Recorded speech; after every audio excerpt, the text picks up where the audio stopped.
Okay guys, welcome back to another stream. Hope everyone is doing well.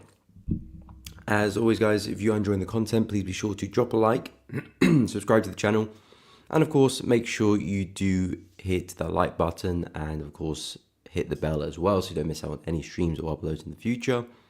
Make sure you do check out the Discord channel, completely free to join. Links in the description to that. You can find that in the description and also at the top of the chat so you can't miss out on the Discords. You can find updates there, chat with other traders, share ideas. I share some ideas there as well, discuss different opportunities. So if you're interested to join a community, make sure you head over, check out the Discord channel. But guys, welcome back to another stream. Hope everyone is well. Ahmed, good morning. I hope you're doing good. Welcome, welcome, welcome. So yeah, guys, as always, we'll go through USD side of things first. Take a look at the dollar, USD majors, gold, silver, and we'll probably go through some indices as well. Any particular requests, any charts you want me to take a look at, any time frames as well. As always, most time I spend my time on the 4-hour chart and charts in and around that. But if you're a bit more intraday or you want me to take a look at something a bit more higher time frame, let me know. But we'll start with USD, which at the moment is looking pretty bearish. Very strong close on that 4-hour candle, and momentum looks like it's spilling over with the bears at the moment. Potentially, we could be seeing the weakness in the dollar creep into the market and maybe sustain, because I do expect that to be the bigger move in the market. I do think we are likely to continue lower, but I've talked multiple times about still seeing a bit more upside before we do continue. I was hoping and still am looking for a push back into this area here first. Got some nice healthy confluence there. And there potentially we could still see the continuation. Of course, price can continue bearish at any point. It could have been here, just below that level, just above it. So again, trading is not necessarily about predicting. It's just finding areas which make sense to carry out a bias. And if price gets there, gives you your confirmations, getting into those positions and managing them. At the moment, price is looking pretty bearish right now. We are still coming into support, so I don't think, I wouldn't say this momentum is necessarily here to stay, because things can change very, very quickly in the FX markets and markets in general. So we have closed pretty bearish, but directly into support. I know the current candle's looking pretty bearish too and bleeding through, and potentially it might continue and look to go and break support there as well. But I do need to see evidence that price is going to find support here and turn around. And that will come with wicks, bullish engulfing candles, really momentum shifting, because right now it's very much in favor with the bears. But we still do have these higher lows, 1, 2, 3, looking for a fourth. And if we can find support there, that would be brilliant to carry on that USD strength bias. But of course, the price does break through. I'm not necessarily going to be overly bearish just yet. I mean, it doesn't really allow me to sell the dollar. You know, price is coming back into areas of demand still. This is where our swing low is, which gave us that move to the upside. So even if we do break through this support level, yes, the market, of course, has to be pretty bearish for us to do that. But it doesn't necessarily mean I'm looking to short the dollar or necessarily expecting the dollar to get to the low here. That could be the case, but I will find it difficult to find opportunities. Same thing with Euro USD. Euro is looking pretty bullish with that 4-hour candle. It hasn't really done anything in terms of market structure. I said on my weekly analysis, if you haven't checked it out, make sure you go to my channel, and it's the most recent upload.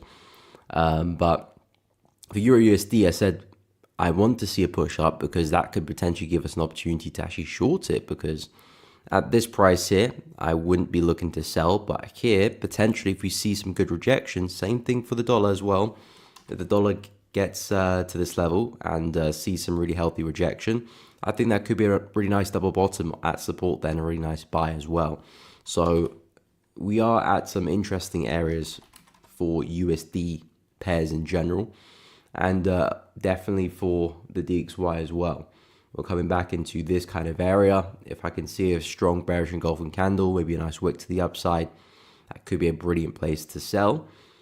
On the other side of the coin, if price was to continue to rally through this and continue that strength, especially to take out this swing high here, because this is of course the high that gave us this move, If price was to continue that momentum and especially take out that high, well, then in that case, I'll be looking for us to continue back to the highs there at 1.156. And maybe a setup like this might present itself in the next few days, and we can discuss that as time progresses. But at the moment, still very much in an interesting place where we can turn around. So I would keep my eyes peeled to see how price reacts with that. Again, that's all traders do. We're seeing what price does, how it reacts, and that will allow us to find opportunities. If price rallies through, well, that changes things. If price respects it, well, then I think short still look good there for euro. But again, looking for a strong rejection to imply that, okay, resistance is holding, price is likely to turn around. Pound USD, same situation here as well.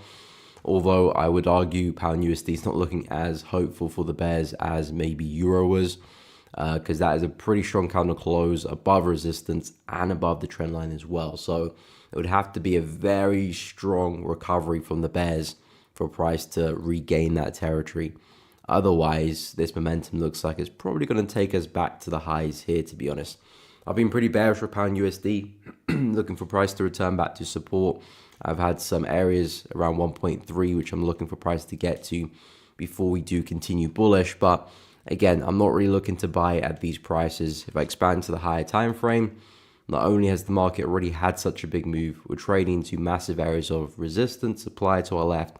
So this is just not an area which makes sense for me to be jumping into any long opportunities, especially as a swing trader. Of course, day trading, intraday, scalping, of course, you can buy at these prices, be in and out fairly quickly and grab your profits you're after.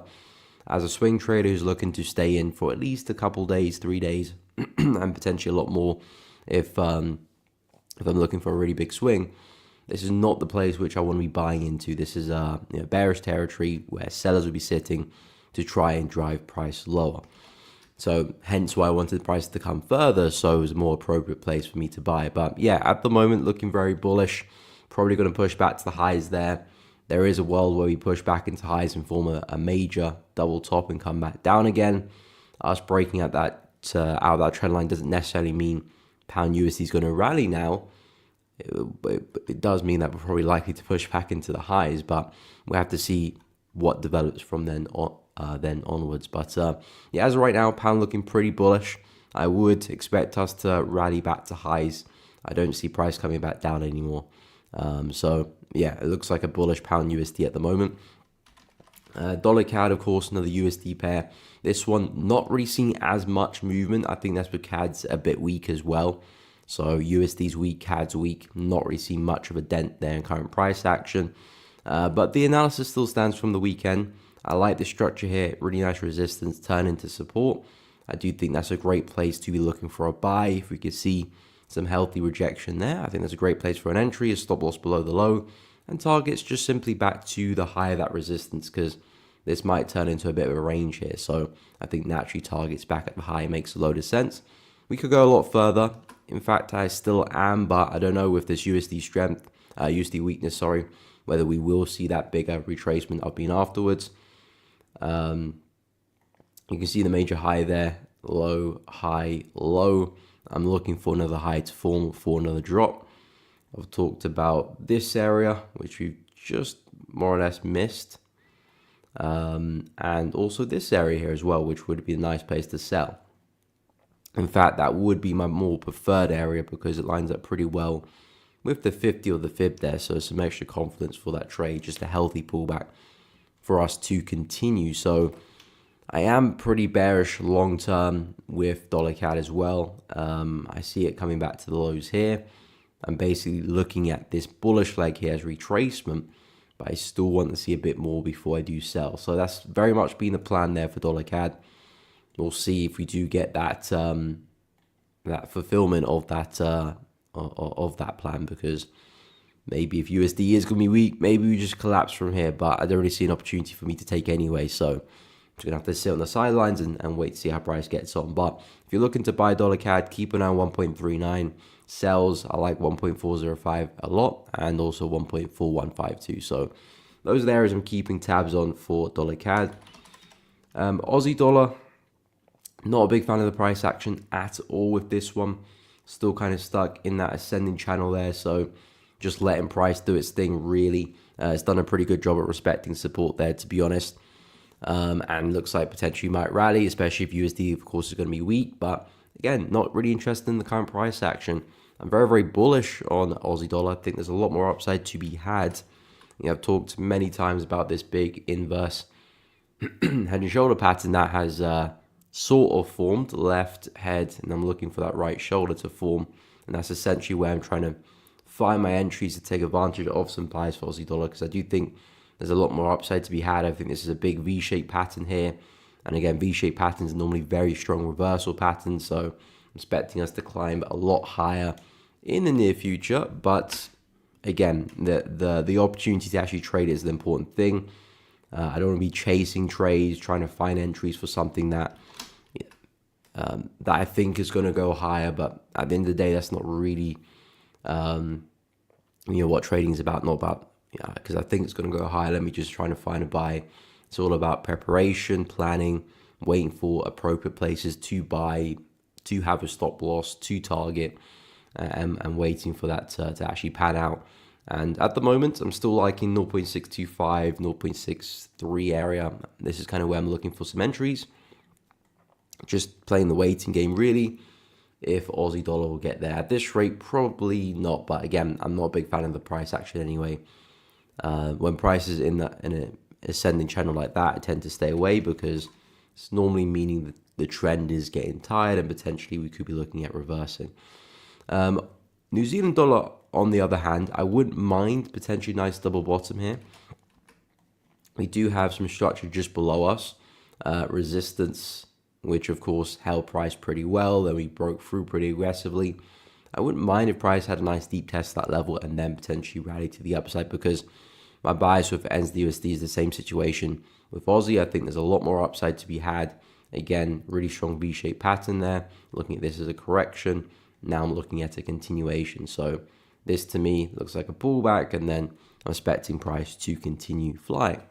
So in terms of finding entries for that, well, I'm wanting to see another drive lower, take out this low, come and test support just below us, and then see a reaction based off that. And that's something where I can find myself taking some entries. And of course, looking to target back at the highs there again. That makes sense to me. At current price, just floating in the middle of nowhere right now, so not really interested. But if we can come a little bit further down into the 0.58500 to 50 area, that would be enough for me to start looking for some entries and take NZD/USD higher. In terms of gold, so gold, I'm still looking to see if we can get that follow through to the upside, but it's proving to be difficult for gold. Again, we've got the retest of the high here, prior resistance, price broke through, finally being used as support. We do have this kind of bull flag pattern at play as well, connecting the highs to the lows there. So you can see we came back into a very healthy area of confluence. Price reacted pretty well, nice reaction. I did say coming to the week, a nice double bottom of that would be a great place for some entries. But I would watch out as we come back into the middle of that channel and the upper of the channel as well, because although gold is still very much in a bullish climate, it's still very much in that bullish trend, and it can still very much rally, see new highs and continue where it left off. But on the other side of the coin, gold is still very stretched, and it's pretty likely for a retracement, a pretty big one as well at some point. Potentially this could be the start of it. Of course, we failed at the highs there, so that could be the first sign of that potentially being a bit of a top for gold. That could be, but again, we're not to know. And I think because market hasn't done anything significant in terms of breaking structure or showing any signs of significant bearish momentum, I'll still be pretty bullish with gold, but just cautious as price makes its way back into resistance, and especially into the up end of that channel as well. So I think this is still a smart place for a buy. Nice reaction last week. If you're not in a trade and looking to get involved with gold, then ideally you want price to come back into support, show more signs of rejection to hop into a position. Stops below the low, and I'll probably say first targets around that middle of the channel, which corresponds quite well with resistance here now. And then maybe if things go very well, we swing it to the upper end, and maybe if things go very well, we swing it all the way back to the high. So that's a potential move there for gold, but still bullish for this for that one as well. Then of course you got silver, which same kind of situation as well. I do expect more upside longer term, but just price action has just been horrendous. You can pretty much argue that this is a big range really, so not really interested with the price action with silver, and I've said this for a number of weeks now. I like support here at 31, I like supports here at 29. If price potentially can come and test those levels, maybe I might have a stab. It depends how things look. Silver's not really my favorite pair right now, to be honest. There are other markets which look better, so I'd rather focus my time there, but I do think eventually we will go and take out these highs. So I'm keeping my eyes peeled for buying opportunities, not really seeing much of one, or a good one at least at the moment. I can see supports holding pretty well here. There might be some nice intraday reactions you can catch there. Price comes back into support, quick buy. That might be a nice trade in like an hourly chart, maybe even 30-minute chart as well. So that could be some short-term plays, but because there's no real trend with silver, I wouldn't look to try and look for any meaningful swings just yet. So yeah, being cautious with silver, price action isn't great. And that's pretty much where I'm at with USD for now. It looks like we're seeing a lot of USD weakness. Is that going to continue? Potentially. I'm still not really looking to sell the dollar right now. It's not really at a place where I want to do that anyway. So if it does continue, probably going to have to miss out on that unless a big retracement comes from somewhere. But we will have to see. Anyway, what was I? The High Elf, good morning. Hope you're well. Welcome to the stream. DT, welcome. I'm doing good. Hope you're doing good as well. Past couple weeks, my trades have been going pretty good with the strategy I've been working on. Okay, nice. I think I'm finally getting the rules I need to become profitable. That's great to hear. Again, with profitability, all comes from consistency. Not necessarily consistency in terms of hitting winner after winner, but in terms of having an edge and just applying that edge over and over again, because that edge will have losing streaks and losing spells as well. And that comes with profitability. Just because you're in some drawdown doesn't mean you're not profitable anymore. It just means your edge is going through a bit of a dip. But if you keep applying the edge, and the edge has a positive return, then eventually that drawdown will go away and you'll be back in profit again. So that's the main focus, because you will go through a tough time. I understand that now things are going pretty well, which is great, but that won't last forever. There will be times where you will probably hit some losing streaks, and the key point there is keep doing what you were doing. Keep following that plan, and that's really the difficult part of trading, because when things are going well, trading is great, but when things are not going well, that's when people deviate from their plans and up risk and do whatever. So that is great, but just keep doing what you're doing. That's my biggest advice. Cease integrated, hope you're well. Based on my 4-hour DXY trend line, the support 100.15. I'm waiting for that 100.15 and into a small first position buy. Okay. I'll have a look at that. What's up, Cease integrated? Hope you're well. Yeah, I'm still kind of looking at that support level for the dollar. I'm debating whether price is gonna smash straight through that, or are we gonna have a bit of a bounce? So far, I'm still pretty bullish because it is still support at the end of the day, and price hasn't broken through the level. So I'm not gonna, of course, anticipate a breakout until the breakout has actually happened. But I'm still at least short-term, medium-term bullish on the dollar. Long-term, I still think low prices are likely with USD. But as I've been saying, this is kind of the area which I want price to retrace into before I begin selling the dollar again. We've had a lovely bearish leg the past few weeks. If we can correct that, maybe somewhere near halfway, that would be nice. And then we can probably expect price to keep falling. I think shorts from here are just a little bit too early for my liking, and not really giving me much of an opportunity to enter a trade anyway. So as we continue with this bullish structure, I'm still looking for potentially another bounce, another higher low for a push up. So that's really my thinking with the dollar. You said a 100.15, which is about here-ish, in line with the support there. So yeah, roughly the same area, to be honest. if we can see some heavy rejection there, I think it's a nice place for a buy. Just need to see that reaction, that momentum come in. Ahmed, pound CAD, pound Aussie. Okay, we'll take a look. I'm currently in a short in pound Aussie. Pound's been pretty strong though this morning, I think. Yeah, I think pound's been pretty strong. I'll go through pound CAD, pound Aussie, Thabs, NAS, US 30, no problem. We'll take a look. Lebsy, what is up? Hope you're well. Aussie CAD, sure thing. Have a bearish bias for the week. Looking for shorts. Okay, cool. We'll take a look. What's up, Ben? Hope you're doing well. GU been grinding up. Yep, against the 1.34 levels. Looks like it's going to fly if it breaks. What do you think? Yeah, I think pound's looking pretty bullish right now. I think pound itself was looking bullish. Of course, USD being weak has definitely helped that. But since we've broken through that trend line, I find it difficult to see shorts for pound USD. Because not only have we cleared resistance there, we've also broken through the trend line. This is massive resistance. I'm not too sure if I can bank on price breaking through that just yet, because I can definitely see a world where pound USD pushes up to resistance to come back down again. Just because looking to the left, it's still a major high.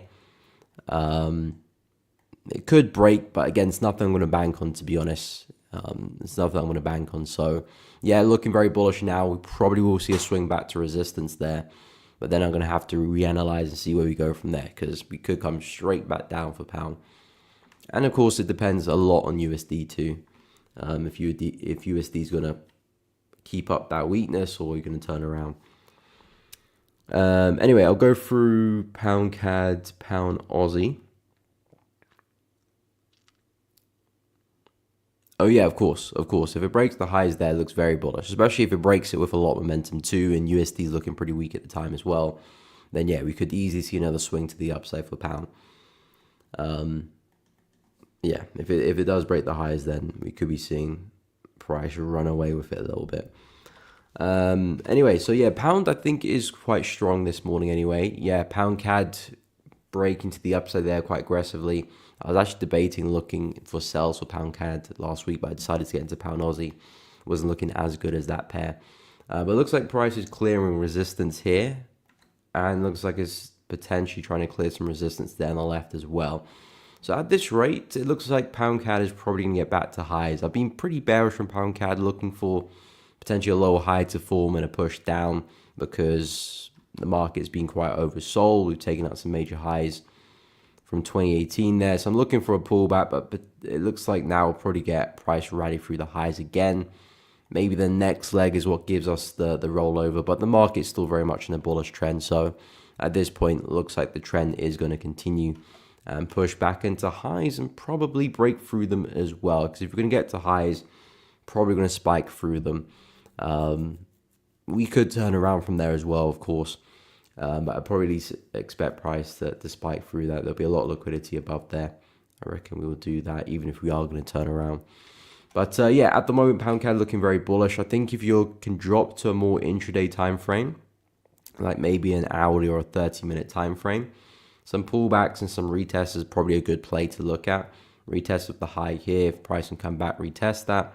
I think that's a great place for a higher low to form, as price has been doing it. And now that we're finally seeing some momentum, because we were looking very corrective here on the left, which is why I didn't want to see if price was going to break to the upside, because if we're moving correctively like this, it normally does mean price is going to roll over. Not all the time, of course, but now that momentum's picked up and we're looking pretty bullish, well, the break and retest does look somewhat attractive there, especially if you can find some nice refined entries. Could be looking at a pretty big swing back into resistance at 1.874. So yeah, I would say pound CAD is looking very bullish here, and I won't be surprised if price does keep pushing. Pound Aussie, I am in a short with this one. Have seen some pound strength, so it has put me in some drawdown, but we're still holding on to the main resistance, so we're going to see how that goes.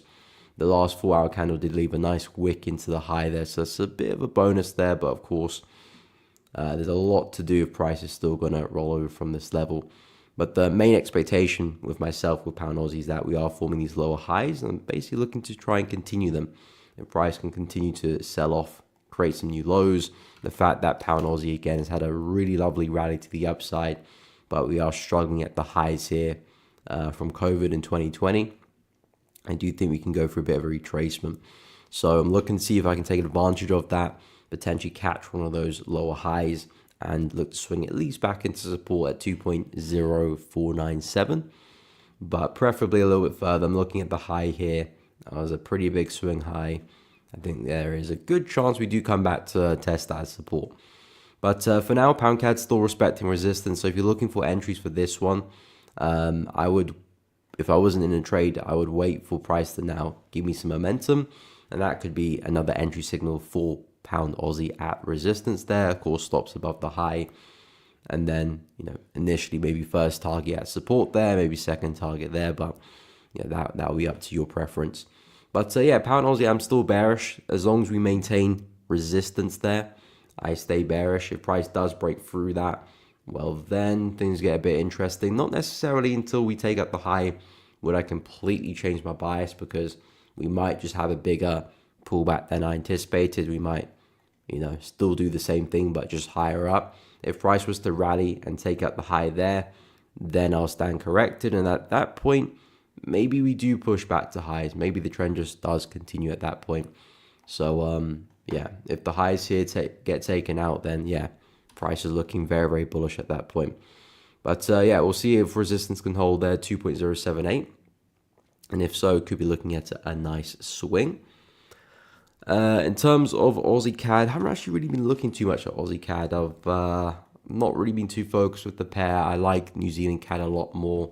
So that's kind of where my focus is at the moment. I'll go through New Zealand CAD shortly. But I would say Aussie CAD is coming back into some bearish territory right now. This area as a whole pretty much is where we had that massive sell-off to the downside a few weeks back. So overall, this is definitely bearish territory. I'm not the biggest fan of the shorts. It depends how long you're looking to take it. Lebs, are you looking for a big swing, or are you looking for a swing for a day? Because that makes a whole load of difference. Bearish price for the week for it, looking for shorts at 0.9. So if you're just looking for the week, so maybe a few days, I think that makes sense. I'm not optimistic about another swing and trend continuation back to the lows. Not with the way price has kind of reversed momentum there.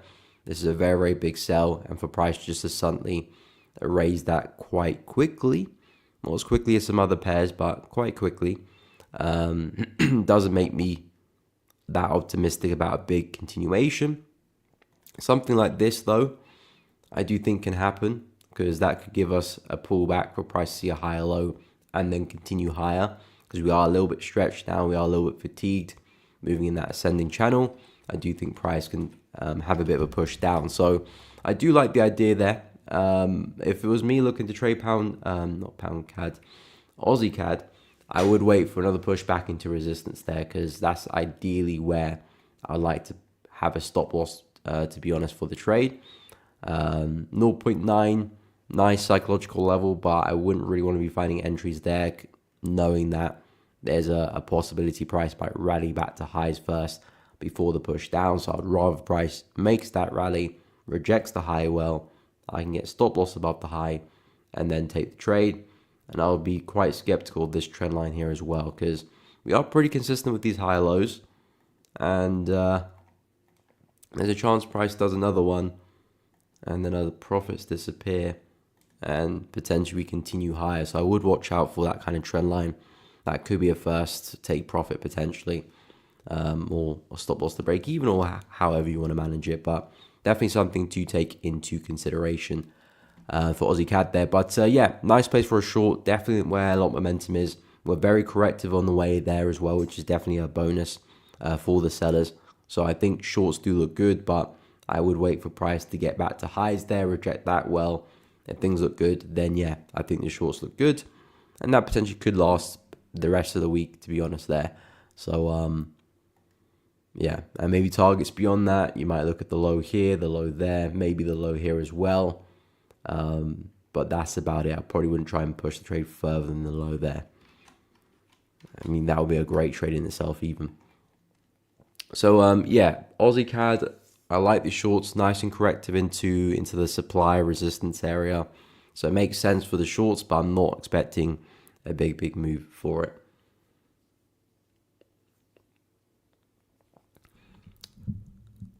Looks like it's going to fly 400 pips if it breaks resistance. Potentially 400 pips. That's a huge move, Ben. Where are you looking for price to go? Let me go to the weekly chart. 400 pips. I mean, I do have a long-term bias, which is bullish for pound. I'm looking at 1.4.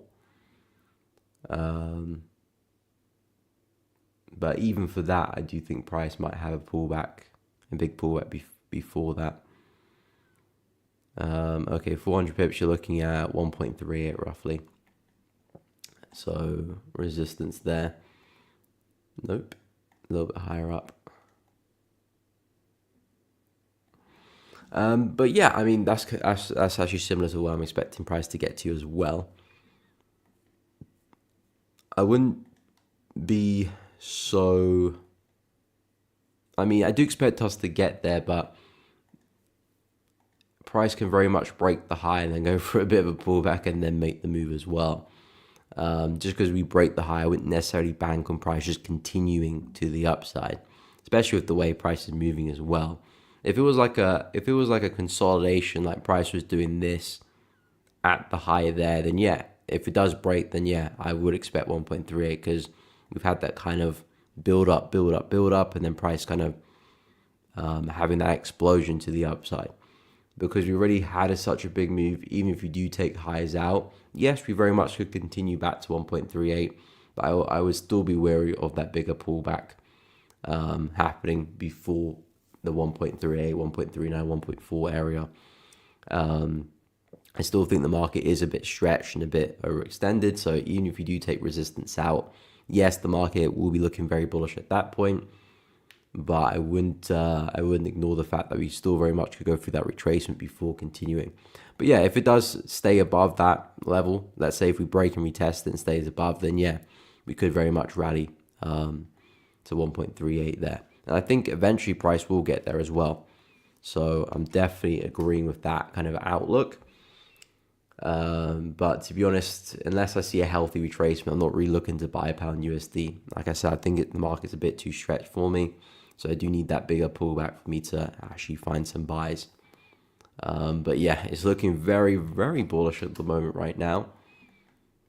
Looks like it's going to push into resistance in no time. So yeah, hopefully that made sense with Aussie CAD and pound USD. DT, I normally keep my risk small so that if the market says no, then it says no, and I still keep my head, if you get what I'm saying. Of course, I definitely get what you're saying, DT. What's up, Yusuf? Welcome to the stream. Hope you're well. And yeah, I mean, that's the most important thing, because if you keep your risk small, it allows you to stay in the game for the long run. Because even if you go through, a hefty drawdown, if your risk is small, you can still very much stomach that.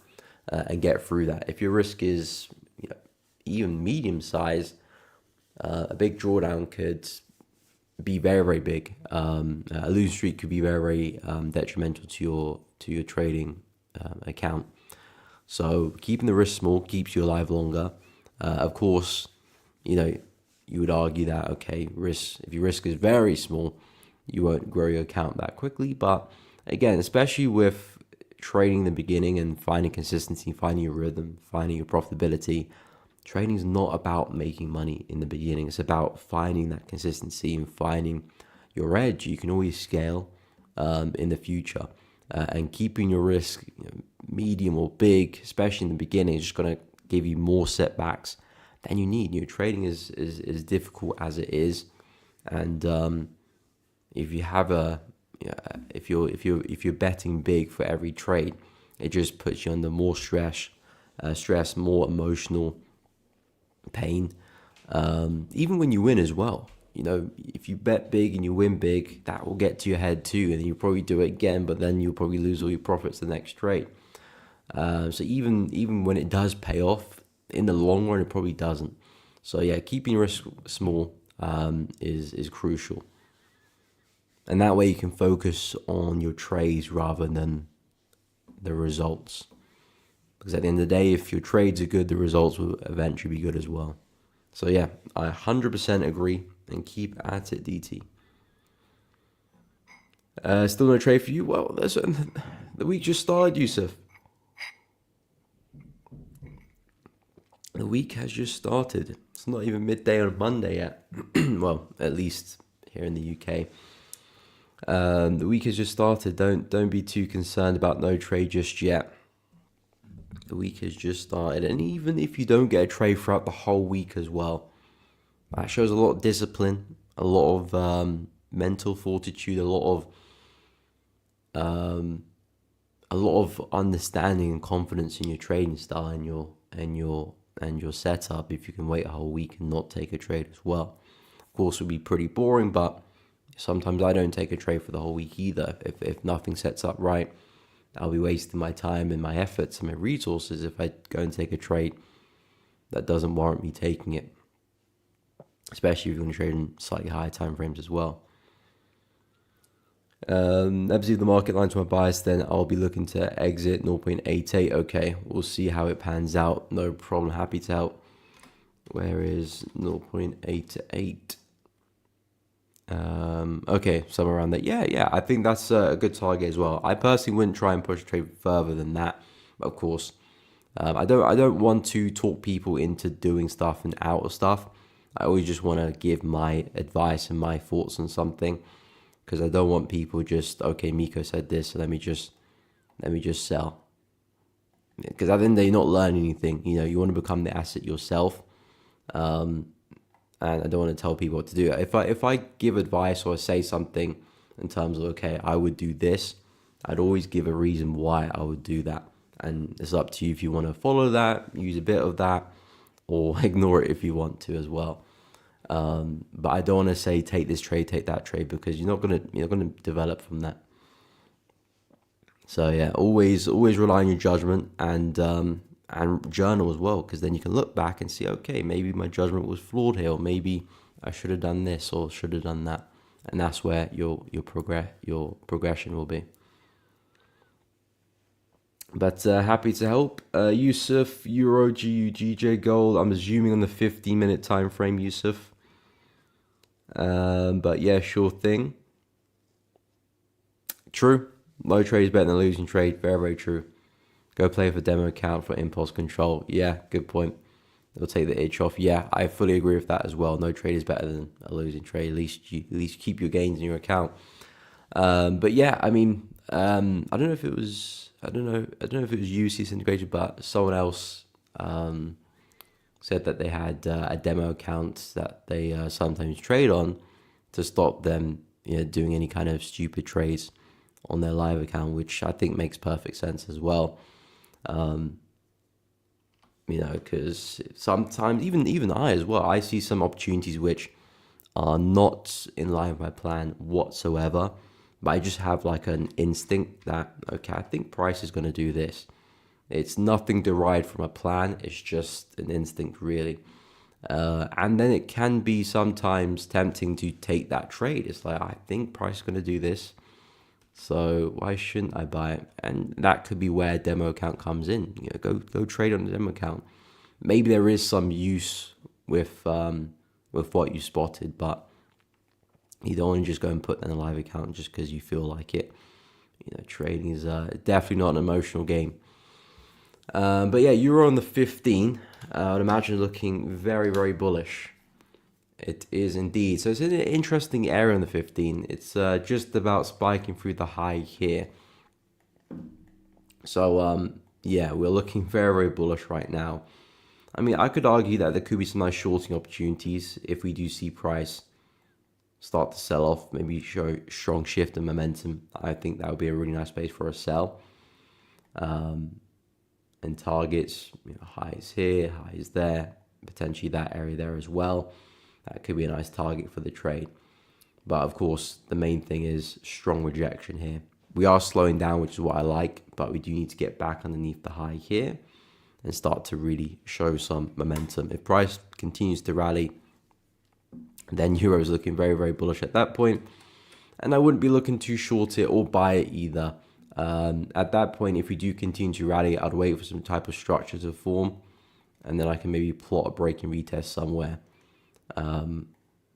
later on, maybe tomorrow.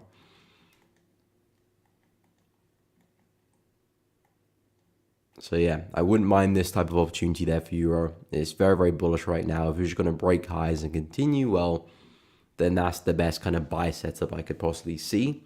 But again, that probably at least take 24 hours to shape up, if that is going to shape up. If we are going to sell, then it is a great place to be shorting from right at the highs. Yeah, nice stop loss above the high there too, but momentum really needs to come in as well. So that's really what I'll be keeping an eye for Euro. Pound USD, I'd imagine that's looking very bullish on the 15 as well. Yep, very, very bullish. Potentially, you could argue there's some opportunities already for some retests of the high here. I probably would drop to the 5-minute to actually trade that, to be honest.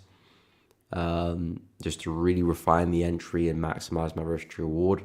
I think if I can drop to the 5-minute, find a retest there, that could actually be a decent trade actually, back to highs. Maybe even further as well. There's a lot of momentum in the market right now. I wouldn't be surprised if we spill back into resistance. There is a high here on the left. I think that could be a nice target for the lower time frames actually. So yeah, from a 15-minute / 5-minute point of view, very, very bullish here for pound USD because we completely broke through the high there to the left. So that's completely out the picture now. So I would suggest pullbacks, retest, and more upside is likely. In terms of GJ, I haven't actually gone through any of the yen pairs yet. I'll go do that soon. Still think there's some upside for them. GJ, okay, so we finally got the move to the upside. We finally got the break of structure, and GJ's finally looking a little bit bullish because last week I was talking about some buys for GJ and the 15 in terms of waiting for price to break structure, then looking for some retests. We finally got that. I'm not too sure if I'll be looking for a retest of the high just yet. I think it's a little bit too early for that. I like the area down here if GJ was to have a pretty big retracement. Not too sure if that's the case, but if we are able to come back to this area, I think that's a smart place for a buy. If we can rally a little bit further, see some more momentum, then this area becomes something that would interest me. But for now, I would say this is the only area that does interest me with the current price action and how everything is looking so far. But if we can push up a little bit higher, create a bit more distance between current price and that resistance, then yeah, a break and retest there could look good. Because essentially what I'm looking at for pound yen is that prices had a push down, forming a low. Now it's broken structure. Now we possibly might see a bit of an uptrend form. So the idea is, can we take advantage of that uptrend with some pullbacks and break and retest? And these are the opportunities which potentially could allow us to take advantage of that, especially on the higher time frames where I think we're coming into some nicer areas of demand where we could see price rally. So yeah, I do think pound yen looks pretty good for some buys. Gold on the 15. Let me just clear price there so you can see it a bit clearer. I think gold on the 50 actually looks good for potentially a breakout of resistance here, because we're getting these higher lows, 1, 2, 3.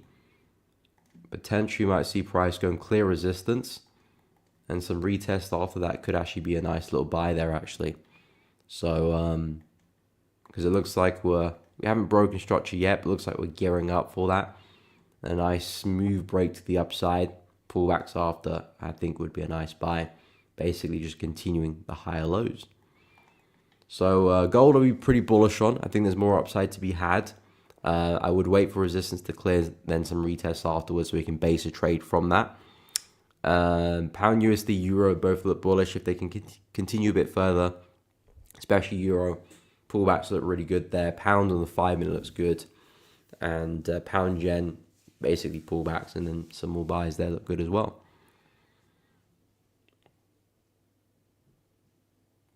So yeah, from a 50-minute perspective, pretty much all the markets we looked at looking very, very bullish.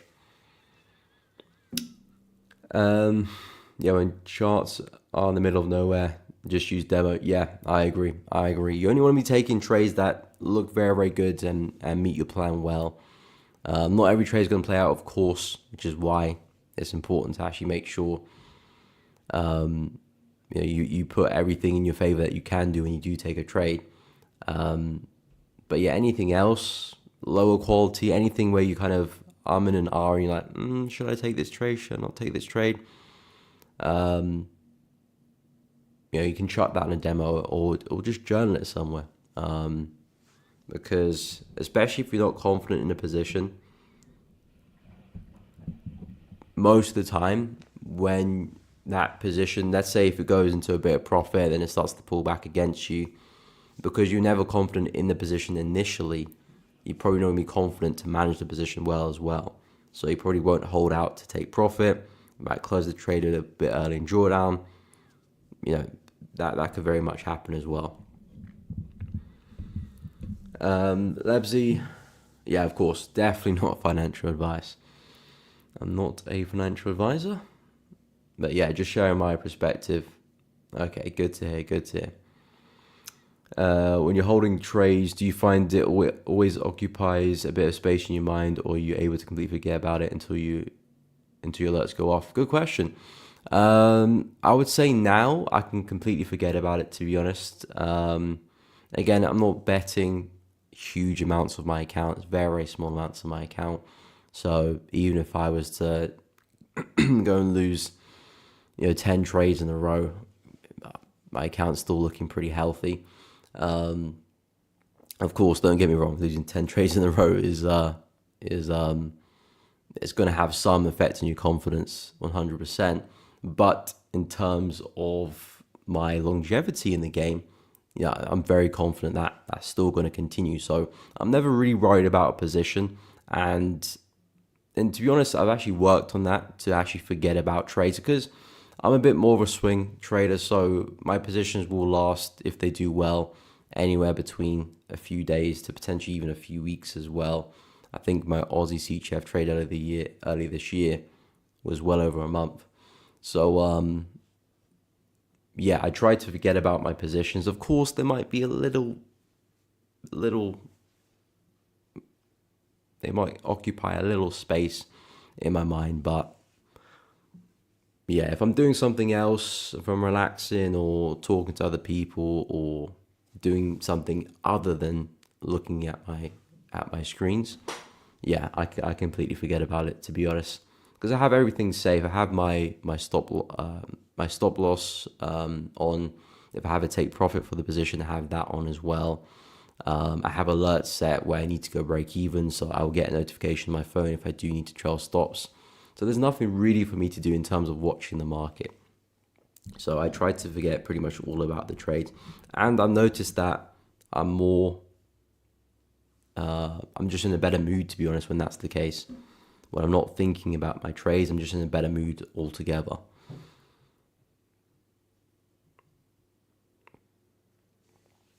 If you're day trading and you're in and out within the same day, then you probably want to be a bit more hands-on with your trade, especially scalping, of course.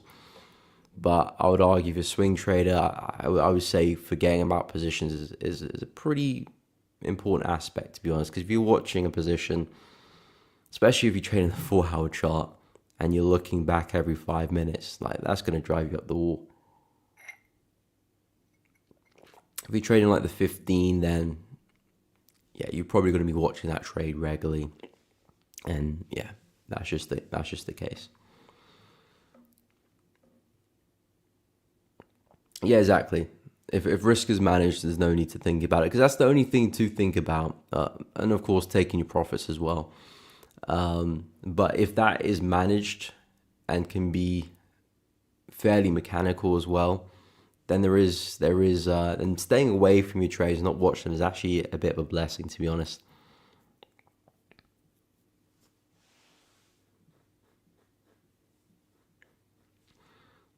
Person enter trades on the 4-hour, then zoom down to the one. Zoom down to the 1 minute. See, that's the type of stuff that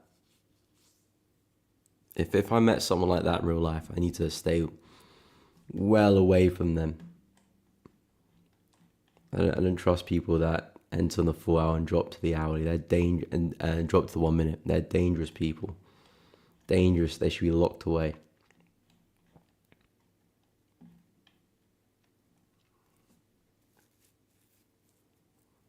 Yes, I was feeling like a trade on crypto and live, but I beat myself to demo, and honestly, I was happy I did that because it didn't play out. Yeah, I mean that's the idea there, Yusuf. Well done on that. I'm watching live from Ghana. What's up, Kojo? Hope you're doing well. What's up, Ivan? Welcome to the stream. Hope you're good. Welcome, welcome, welcome.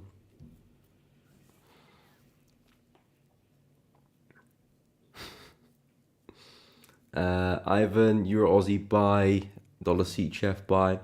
Euro Aussie, I'm actually pretty not really. I'm pretty bearish on that one. I'm looking for more retracement. I understand that the trend is still very much up, but I'm looking for a push up for a push down, basically. So maybe short term, I'm actually still bullish, but I do think long term, price can have a pretty big move down.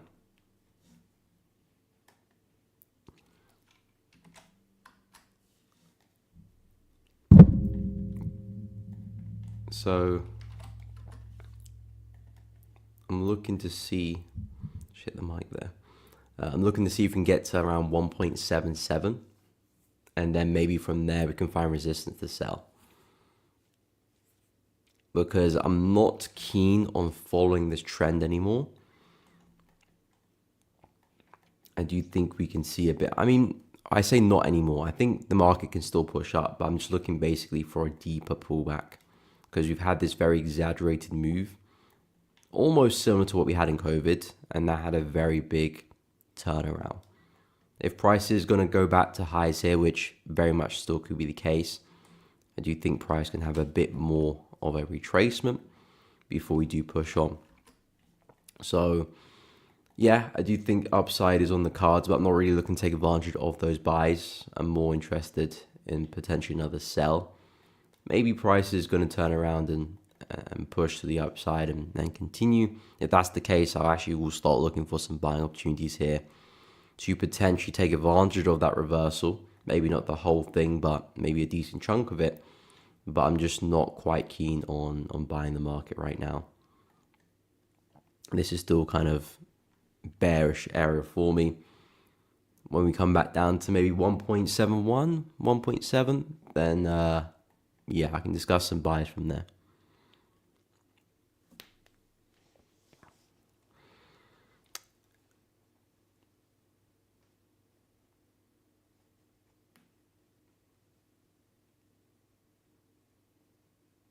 Yeah, I mean, you can do that as well, Yusuf. Use it as a confidence for a position. Euros interesting would buy from 1.745 where price would retest 1 hour trend line and minus support. Okay. Let me see. Is that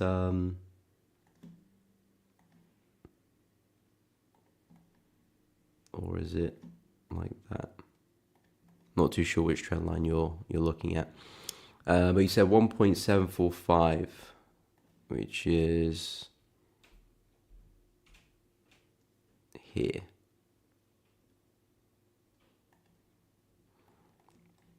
Yeah, I'm not too sure what trend line you're looking at, to be honest. Has the trend line already broken, or is it yet to break? I mean, again, with my 2 pence in terms of Euro Aussie, I do think we can see more upside, but I'm just finding it difficult for a buy because we are coming back into supply where momentum came from previously. We consolidated here and had a pretty big drop, and now price is trading back into that area. So I don't think it's the best place for a buy anyway. Doesn't mean we can't rally through. Of course we can. Anything can happen there. But if I was going to pick up a long for Euro Aussie, ideally, I already want to be in the trade or looking for price to come lower to then pick it back up, which is essentially what I'll be waiting for at the moment. But not at current price. Still look for buyers when price broke 4-hour lower high, 13th of May. Okay, here. Okay. Okay, I see. Okay, so you're deeming that as the break of structure. Yeah, I mean, I can see the logic with that as well. Personally, I would allocate this high as the last swing high, because it's more of a major high that form. Doesn't mean that that isn't structure as well. That is structure as well. I probably would look at that more on the hourly chart than the full hour. I try to focus on the major swings to allocate swing highs and swing lows and look for break of structures. But yeah, technically speaking, that is a break of structure, and that could entice us with some more upside as well. But that's kind of where I would put my high from. So that's kind of where I'd focus my attention for Euro Aussie. So if price can rally through that, that would be pretty pivotal. But even with that, I'll be looking at sales at resistance just above us there as well. But yeah, I mean, that is technically a break structure, and it could give us more upside there. Oh, bullish line in the hourly chart. Okay. So something like this. Yeah, I mean, that could give us more retracement. Personally, like I said, I'm more fixated on this area for a short.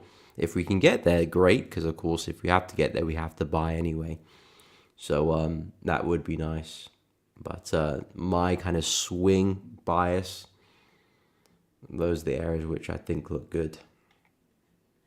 Retesting major resistance back here. Not necessarily major resistance, major support, sorry. Not necessarily major resistance up there, but I think that is a significant level. And if things look good, I think that's definitely a place where price could get another lower high and swing back down again. But yeah, that's kind of my take on Euro Aussie for now. Looking at a bit more downside for some buys later on, but we'll see how price progresses. And yeah, if I'm going to sell it from there, then of course price does need to push up as well. Dollar CHF though, I do really like. I do really like dollar CHF. I'm just a bit skeptical whether USD weakness is really coming to town and we are just going to see dollar CHF just drop, or are we going to get that bigger retracement? Because looking at dollar CHF, especially from a monthly chart, I do think there's still a lot more downside for this one to give. I'm looking at this monthly support here at 0.78. As I zoom out, you can see this is the monthly chart for dollar CHF. So pretty much the entirety of dollar CHF's price action is very much just a bearish trend. And I would expect us just to come back into test support, especially with the way we closed last month. For April, very, very bearish, cleared support there as well. I do think we do just continue. So the plan this month, you could say, was looking for some pullbacks or some more downside.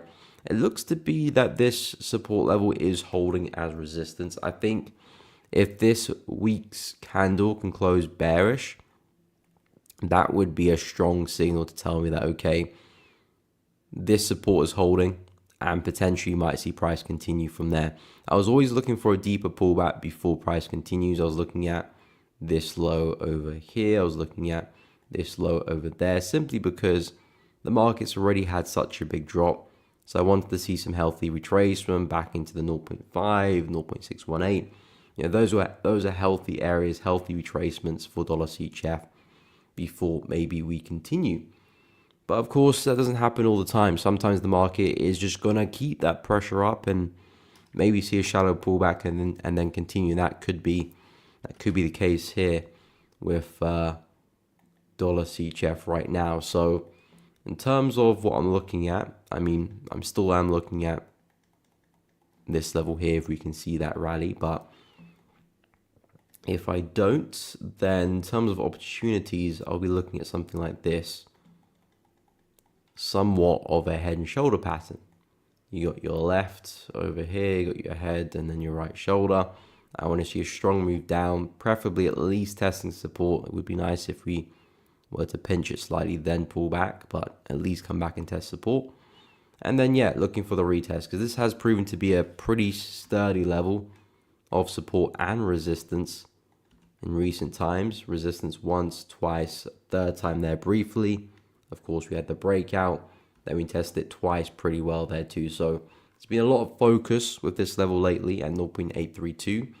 So should we see a clean break, I think there's a good chance we can use it again as resistance, and that could give us the swing back into the lows and then potentially 0.788 down there as well. So dollar CHF very, very bearish at, very, very bearish on. I've got levels higher up which look great for sales, but at this point I doubt the likeliness of us getting there. Of course, the DXY is going to play a big part in all of this. If DXY decides it wants to keep falling, then there's not much I can do there. It's looking pretty bearish right now. So I wonder if that does keep falling. That'll, of course, drag dollar CHF with it.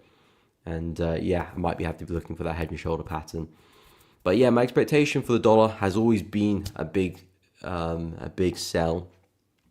I've just been wanting more upside in terms of the retracement. And we have seen some nice bullish structure. And that hasn't ended just yet.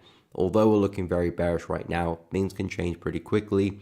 If this is still the low that gave us the swing, price might be looking at a deeper retracement into consolidation down here before we turn around. So that could be a situation as well. So I'm definitely not going to rule out the buys just yet for the dollar. And I'm not going to be looking to sell it either, because yes, the dollar might continue being bearish and continue back to lows, but how can I get into that trade, especially on the time frames I trade, especially with the style that I trade as well? I don't really look to sell with momentum. I kind of look to sell into momentum. I want price to rally, and then I take it back down from resistance or from support. Never really look to take breakouts either, so there's no real opportunity for me to even sell the dollar. Anyway, this is bullish territory. If we're going to buy, we're going to buy. If we're going to sell, we're going to sell.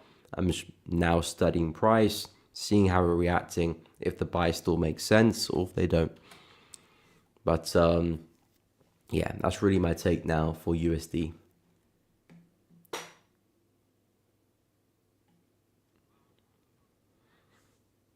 Then I would buy at major area of interest on the W and then sell. Okay. Again, looks like you got a good thought process and plan there for your setup on that trade, and that's all that matters. You know, if you're going to have that same consistency, that same approach, that is the plan.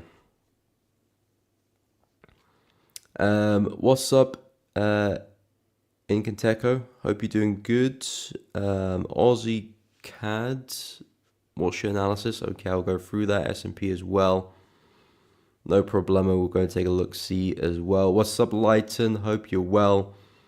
Really miss setups, little work being on my neck. We'll be joining next week. No problem, man. Good to see you on the stream though. Hopefully work will take it easy on you. Okay, so we'll go through Aussie CAD quickly, and then we'll go through. I was supposed to go through the indices. I was supposed to go through the yen pairs as well. I need to go take a look at the yen pairs. I haven't actually gone through them yet. But yeah, we'll go through Aussie CAD and S&P. If I have missed out a pair, let me know. Sometimes I say I'm going to do a chart and then just completely forget about it. If someone did request a chart which I haven't looked at yet, just remind me if that's the case. But yeah, for Aussie CAD, I think sales actually still look good for this one, but just keep it short term or medium term. I'm not looking for a massive swing. The reason why I think sales look good is because, again, this is the high that gave us this drive lower. So as we approach these areas, these are naturally areas which you'll be looking for a sell. It doesn't mean you have to be looking for the home run back to lows. That could be the case, but judging the way price is moving, I doubt it. But I still do think it can provide some nice selling opportunities. I talked about another rally back to the highs there. I think that's a great place to be looking for a short. If price can get back to resistance, respect it well, stop loss above the high. I think that's a smart place to be shorting the market. And then, yeah, we've got the trend line, which price has been pretty consistent with. 1, 2, 3. I think this will naturally be a fourth, potentially there. So that would be a great area to lock in some gains, trade a stop loss, partials, even get out of the trade completely if you want. That would be up to you, of course, but I think that's an area which you want to keep an eye on. As a whole, though, I do think Aussie CAD has a bit of a relief to it because we've been very, very corrective. I do think we can have a bit of a pullback, but I do think the bigger move is probably still going to be to the upside as well. I don't see us continuing to the downside.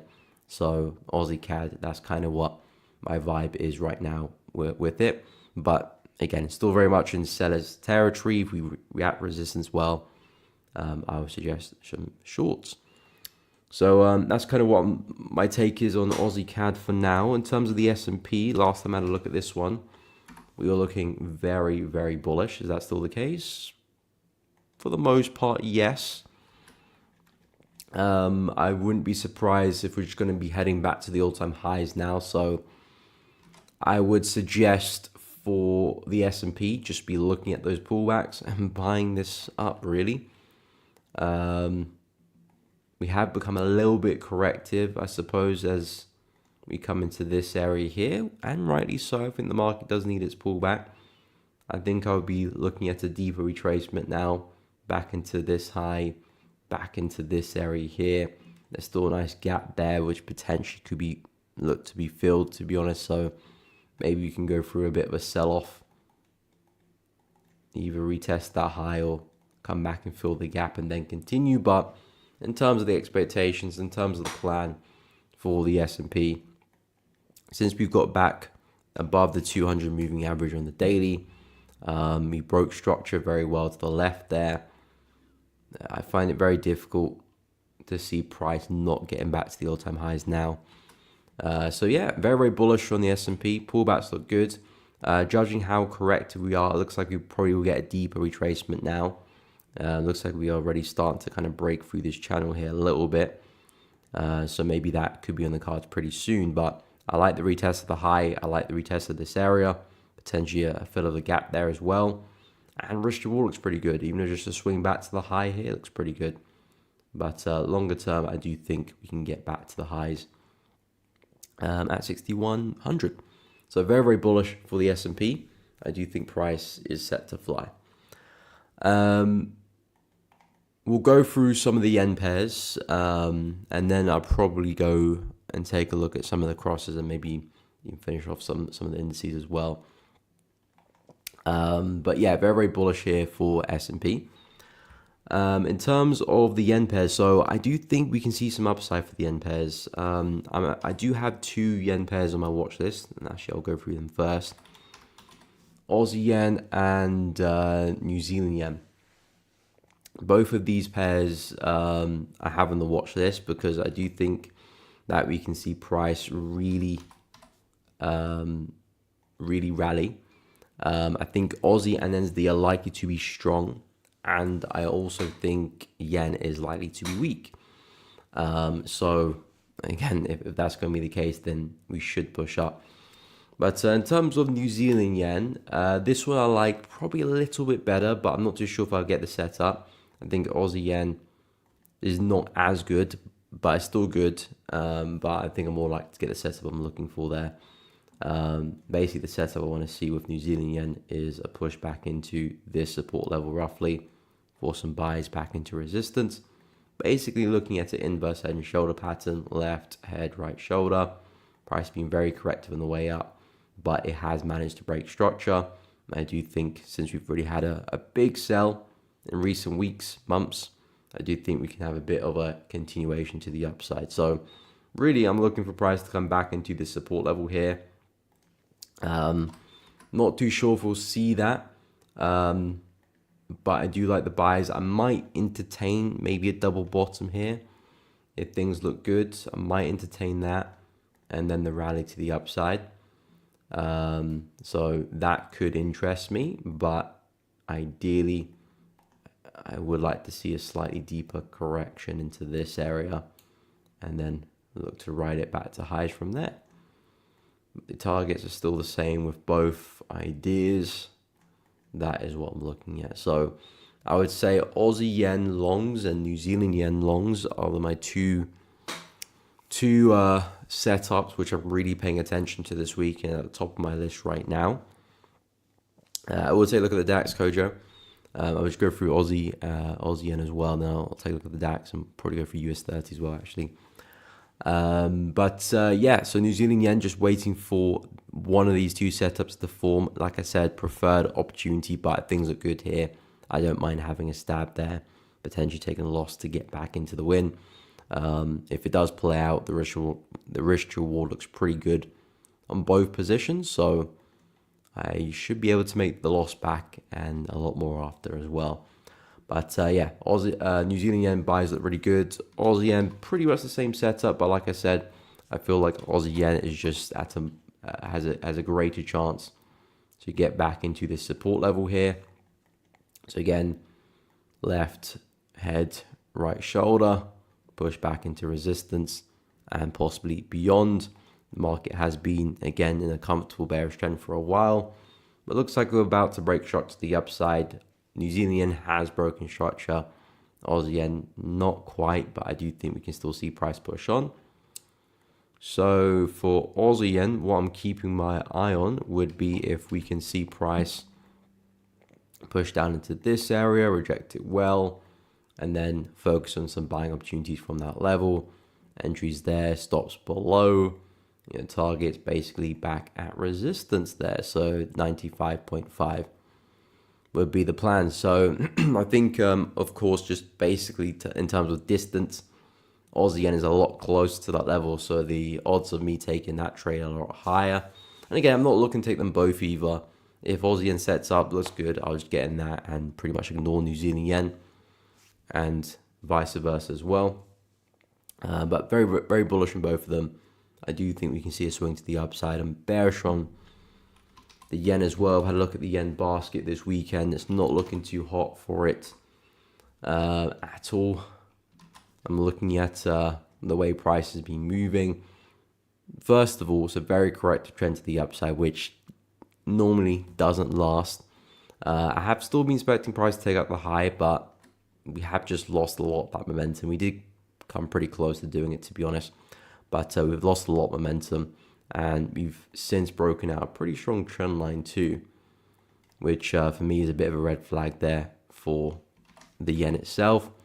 And now we've been pretty consistent with these lower highs. So my thinking with the JPY basket is that we've had the double top there, lower high, lower high, lower high. Now my expectation is another lower high for another push down.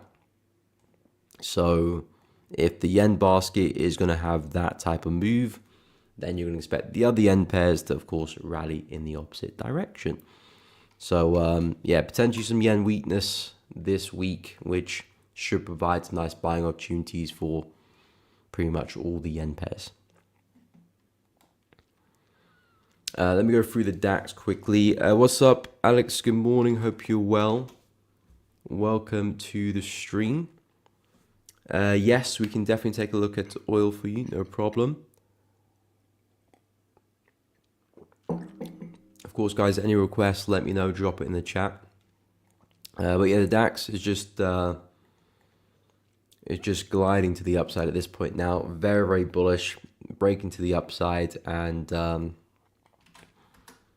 again, since we're at all-time highs, we can't necessarily look to the left and base structure, and what we can do here is just what we have in front of us, really, in terms of price, in terms of information at this price here. So yeah, I mean, I would say one thing: the DAX is looking a little bit more tired now. We have cleared highs, but we are a little bit corrective. No longer rip into the upside. We did see some nice momentum over here, but that was quickly erased by that bearish candle. We came straight back down. So there's a clear sign to me that says, okay, yes, we're very bullish, but a top is probably going to form soon. Maybe not necessarily in terms of a big sell-off like that, but maybe a bit more of a pullback. And then we continue, of course. So yeah, very bullish on the DAX as a whole. I'm not really seeing an opportunity to trade it, to be honest. We're looking a little bit flat now. I mean, I suppose maybe a retest of the high here. That might provide a nice bounce. But like I said, we're moving in this channel now. Things are becoming a bit more corrective. Normally when I see price moving in an ascending channel or descending channel, that's the time I start to back away because I'm anticipating price to go through a bit of a sell. And then the buy is what I want to look to try and find if I do believe the trend is still going to continue, which for the DAX I do. So that would be something that would interest me.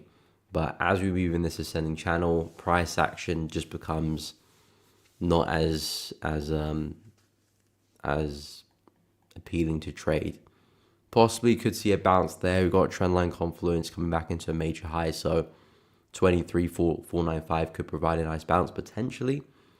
But if it's me, again, looking for a big swing, I'm looking for the relief and the push up. And again, with the indices, it's always tricky to do that because it is a very bullish market, and out of nowhere, we can just have a big rally. So you might be waiting a while for that bigger pullback. But yeah, that's kind of the best I've got. If there is no setup there, I wouldn't really make one up. If there is in there, I'll let you guys know. And at the moment, possibly that, I would entertain it personally. I'll just wait to see if I can pull back because we just had a massive swing for the DAX and we've just taken our highs. I want price to relief anyway. And now that we're looking a bit fatigued and a bit corrective, I think the chance of that happening is now pretty high. And I say that, but it might not even happen till next week potentially. You might still kind of steadily push up and then maybe next week we fall. So you're going to have to be patient for something like that. But yeah, that's the best I've got with the DAX. Just the overall bullish market, but I'm expecting a pullback soon. In terms of oil, I haven't looked at oil since the weekend. Since Friday. Okay, we didn't really do too much since we last spoke. I believe we're probably trading around here.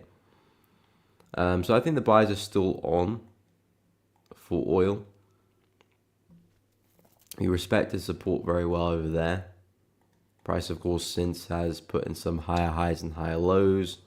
Low, high, low, high. Then you got the low there. If price was to come back down and respect support, I think that would be a great place to buy it back towards and take some profit there. My main level, like we've been saying for a while, is still that 66 level to see what we can do there. Massive area of support and resistance, and I would expect some big moves from that area, whether it's going to be price to come back into that level to respect it as resistance and we sell, or price rallies through the level and we use it as support for a buy. I have no idea. I mean, I'm expecting this to happen, but if this happens, I will be equally excited for that move as well, and I think a big move can happen. So it doesn't really matter what we expect. It's just, can we find a trade there? Can we take advantage of it? Those are the important questions. So yeah, with oil, I still do think a bit more upside is likely. Now, because price looks like it's failing at highs there, I think this could be a nice opportunity to take some buys back into resistance and then maybe back into 66. And then we'll go from there. We'll see how price reacts, whether we just break through or we start to maybe put a bit of a double top in, and that could invite some nice selling opportunities there. But for now, I would say keep an eye on 60. I think that could be a smart place for a buy. And maybe to take us back into that big level. What's up, Poppy? I've actually forgotten to mention that. Thank you for reminding me. But yeah, guys, if you're enjoying the stream, please be sure to drop a like. It does really help out. Subscribe to the channel if you haven't done so already. If you're enjoying the content, want to see more of it. And of course, just to help the channel out, subscribe, like, it does push the content more. And of course, make sure you do hit the bell too, so you don't miss out on any streams or uploads in the future. But appreciate it, Poppy. If you guys are enjoying the content, drop a like. It does help out, and I do appreciate everyone who has liked so far.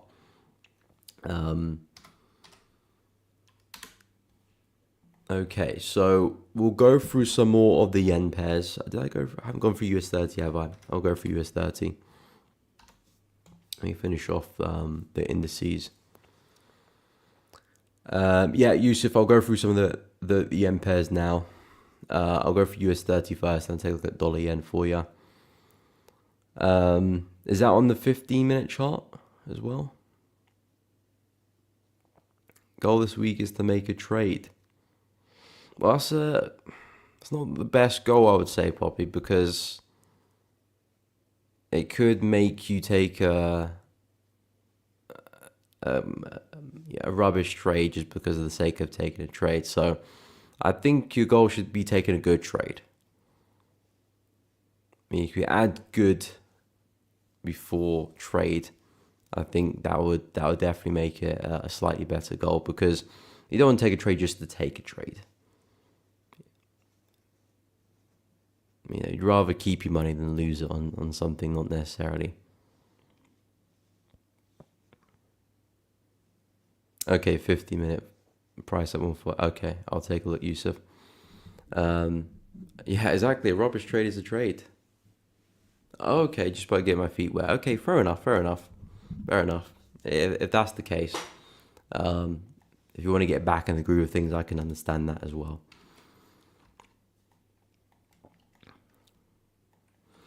Okay, so US 30. This one is a little bit. If I go in the day chart, yeah, this one's not looking as good as well, as bullish, I should say, not necessarily as good, as bullish as the S&P and the NAS. But what I would say is that since the NAS and the S&P are looking very bullish, I do think both of them are likely to return back to their all-time highs. I do think there's a good chance that we're going to see US 30 do the same thing, essentially, because it's going to be a very interesting situation if US 30 is going to continue being bearish and you're going to see S&P and NAS continue being bullish. There will be times where they are in different kind of sequences, and maybe one's pretty bullish and one's consolidating or slightly bearish. But very rarely would they be trending in the opposite directions to one another. They might overall both, or all three of those major US indices be bullish, but maybe one is moving a lot faster or a lot slower than the others.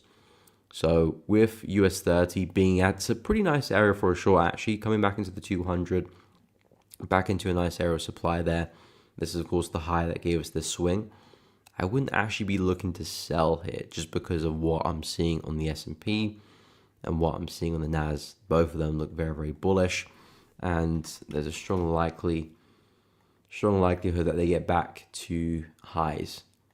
So, I mean, US 30 might give us a drop, but I later do expect us to rally higher. So, from a 4-hour perspective, again, I think shorts do look good, but I'll keep it short term. It does look like S&P and NAS can see some downside as well, but I probably wouldn't take it past the low there. There is a gap we could potentially look to fill, but I wouldn't be too greedy. US 30 downside looks good, but I'll keep it short term because I do think we'll rally straight through.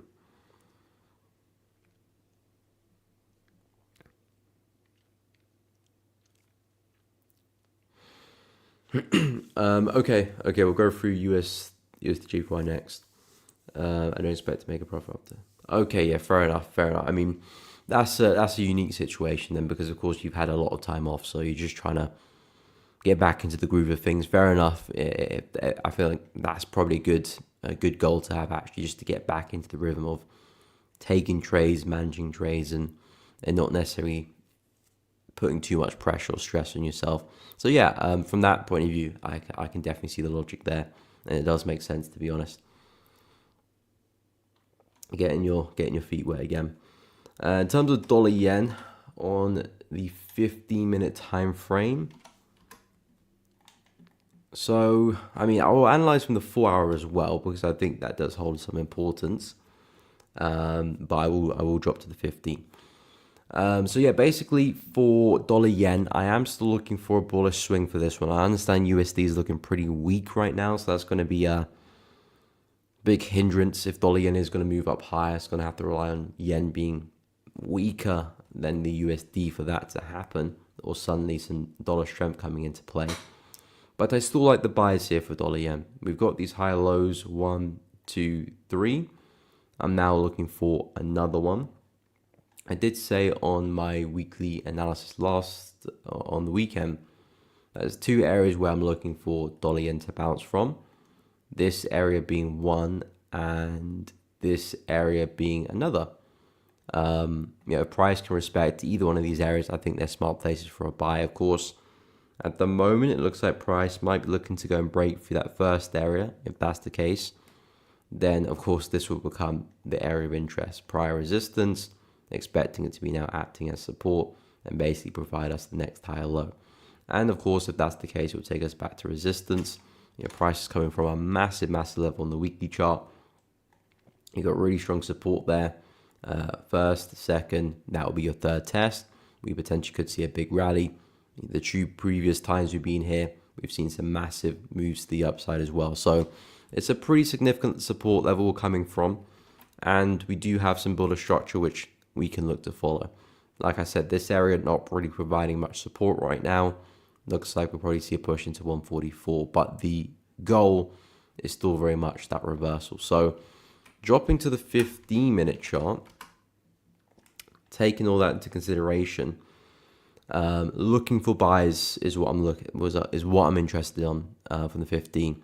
I would also say sells look good. Maybe if we can have a bigger pullback into kind of like this territory where we had that drop. So if the 15 was to push into that, I feel like that would be a nice sell. As we do come lower, let me draw the level back in again.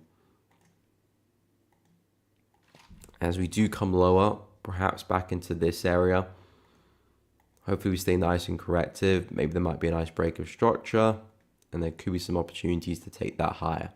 And some of these are the higher lows we're looking to try and catch on the 15, expecting it to see a lot more upside.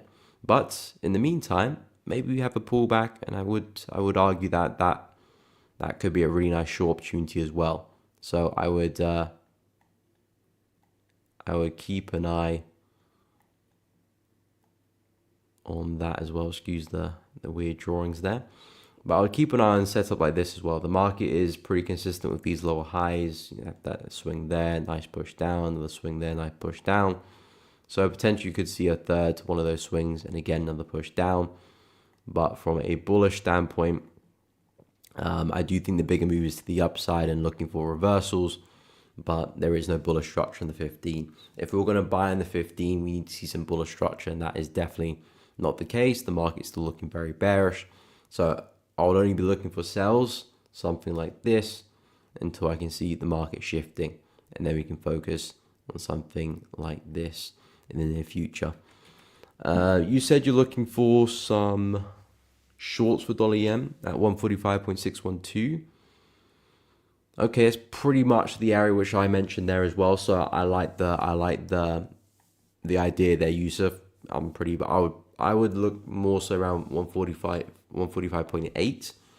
But yeah, generally in that area, I think it's a smart place for a short. The market is still bearish, so sells make the most sense.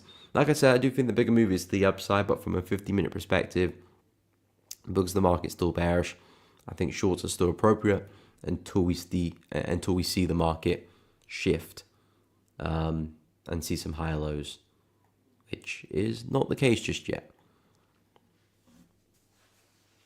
So I do like it.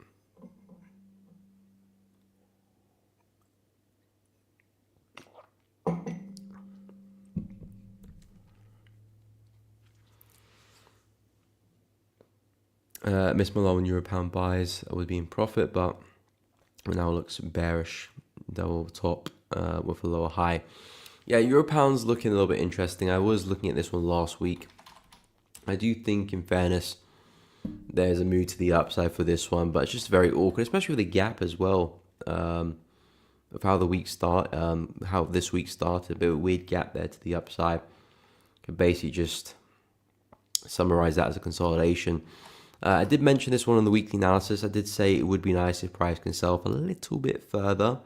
I'm looking at this kind of big area of demand. We paused there briefly for a few days before price rallied to the upside pretty aggressively. I think that would be a nice place for a buy. So I said on the weekend, if price can stab into this level, I think that could be a really nice buy, because we're very flat right now. So a push down might go and stop out some early positions for potentially price to turn around. And because we have stayed relatively corrective throughout this bearish move, it does lead me to believe that this might be a pullback for price to continue higher. Now, I wouldn't look for a crazy swing here for euro pound. I don't think conditions are very friendly for that. But in terms of seeing these previous high lows, one, there's your high, two, there's your high. Now we're looking for a third. I think this is a very sensible place to be looking for a buy, at least looking for a bit of a spring to the upside. I won't expect something crazy, like a push back to the highs, but I do think we can see a bit of a rally, even if we are going to continue lower. So I think euro pound from that perspective is worthwhile. For me, I'm looking for entries on the 4-hour chart and really looking for momentum to shift. First things first, I wanted to test this area here, of course, but I want to see us give us a really strong rejection, turn around. That momentum is really shifting, buyers stepping into the market, sellers don't quite have enough juice to keep pushing price lower, and now we're about to turn around. If I could see something like that from euro pound, that would be great. And yeah, I'll be more than happy to try and take some buys off that, because I do think there's some upside here for euro pound, but just not a big fan of the pair as a whole. Yeah, so when there is setups with euro pound, I tend to be a little bit more cautious. Same thing for Aussie, New Zealand dollar as well. I do tend to be a bit more cautious, just because my best trades have occurred during trending conditions. So when things are not trend friendly, normally it's best for me to stay away. Sometimes they're good setups, but if it's not clear and obvious, I tend to stay away. No problem, Yusuf. Happy to help. Andre, pound USD stronger. Yeah, pound's been pretty strong. Looks like DXY still seeing some weakness at the moment, isn't it? Yeah, so I can imagine pound USD still holding its strength. And it's really rallied back into resistance there. So yeah, pound is looking very strong right now. We've broken through the trend line there very well, and looks like we're about to push back into resistance there. So now it's up to pound USD in terms of what we do at the resistance level, because yes, things are looking very bullish now as we head back into resistance, but that can change very quickly. You know, this is still a very big level in the market which rejected us. Over here we had a massive sell-off from there, so it's not a small level. Yes, momentum looks pretty bullish right now, but that can disappear pretty quickly. If we were to break through, that's pretty pivotal as well, and that could mean a lot more upside in the future as well. But again, trading's all about reacting to what price is doing. Yes, we're very bullish right now, but we're coming back into resistance, so it doesn't necessarily mean much right now. If this momentum was above the level, well, that would be pretty significant. But we're looking very bullish coming into major resistance. It's kind of like the unstoppable force hits the unstoppable or unmovable object. You know, it depends who's going to win this battle. Is the resistance going to stop price, or is price going to break through the resistance? And then we can plot ideas from there. But yeah, we are looking very strong right now. So we'll see how that continues. But if I compare that to euro, for example, euro is, of course, had a strong close in the 4-hour chart there, but not really anything significant. I mean, euro's high is all the way up there. Pound is very, very close to it. So pound has been a lot stronger than euro as a whole. And of course, we can see that with euro pound's price action heading down. But yeah, I would keep an eye on euro, because there's upside for this one as well. I do think there's a big move to be had. It's just difficult to find an entry for it, to be honest.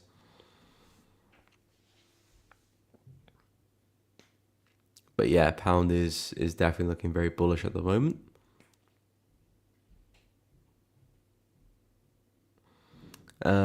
Poppy, yeah, the buys look less attractive than they did on Friday. Yeah, I agree.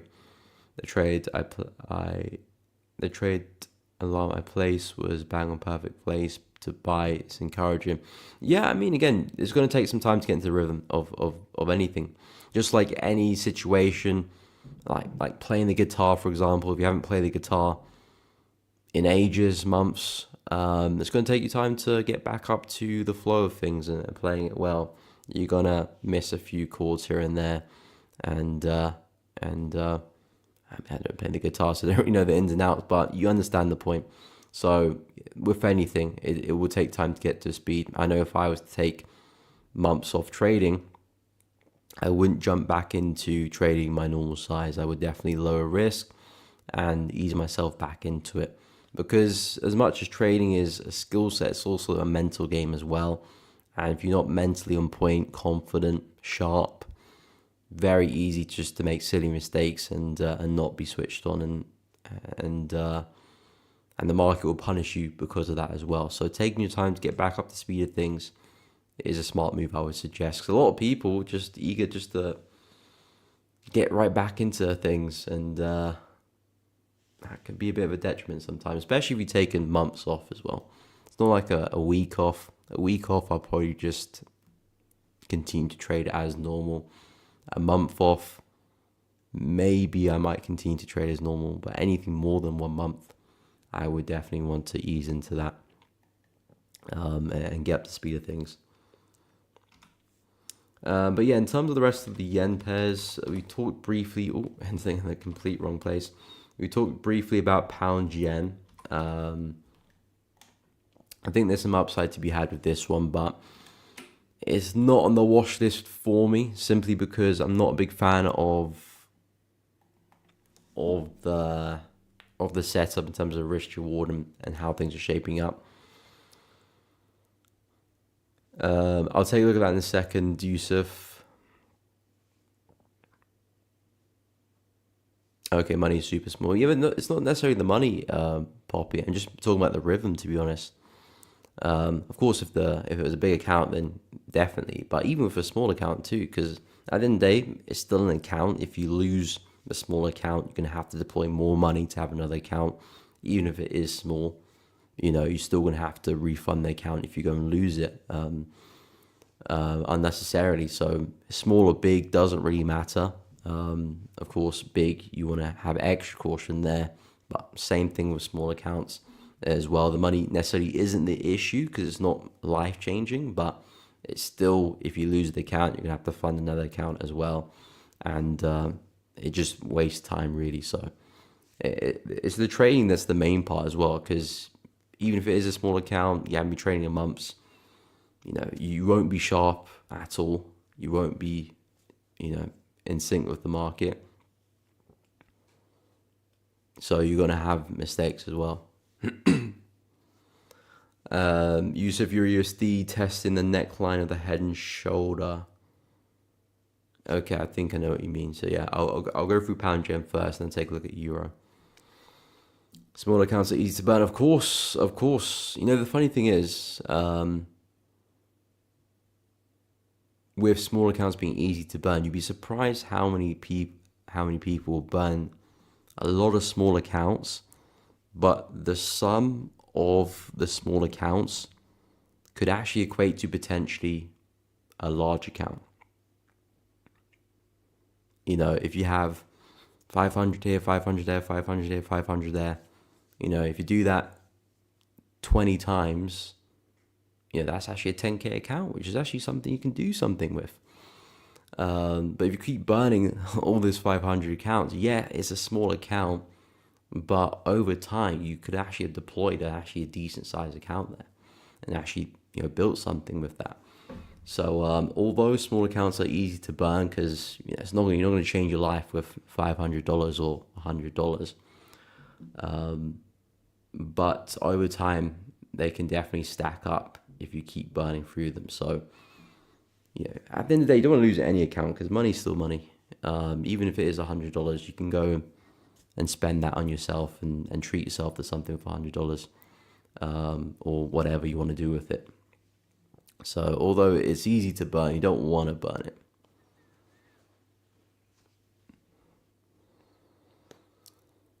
Um, Alessio, I hope I'm saying your name correctly. Are all the charts on the 4 hour time frame? No, I will go through multiple time frames because the elevating traders logo hide time frame. The time frame is on the backdrop. The the market and the time frame is always in the center of the screen there. It will have the different time frames. So that's 4 hour. Yeah, that's daily there.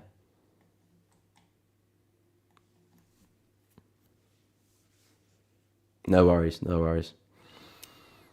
Um, oh, you never burnt an account? Okay, nice. Never will. I wouldn't forgive myself. I know you're harsh on yourself, Poppy. Um, yeah. I mean, do you think I've lost a big chunk of account. I've never actually blown an account before. I've never got a margin call before. I've always been very cautious with risk. I think I'm a bit more conservative, just by nature. To be honest, there's nothing special. It's not like I'm just very good with my risk. It's just I'm a bit more conservative. I don't want to lose money. So I've never actually got a margin call. I've never blown an account, even in my early days as well. I've lost huge chunks of accounts, of course, like 70, 80%, which is pretty much almost blowing it. But I think just because of my nature, I'm just a bit more conservative. I don't bet big.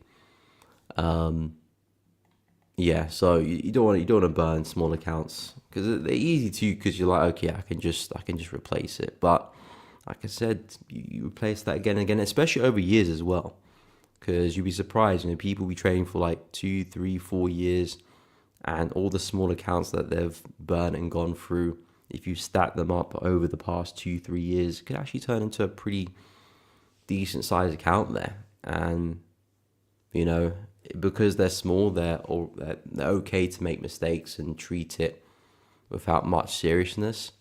But if they were to add all those small accounts together over the past few years or how long you've been trading and put it into one account, you probably would be pretty serious with the size of the capital.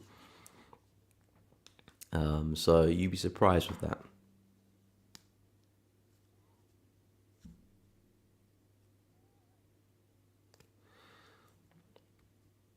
No problem, no problem. Happy to help.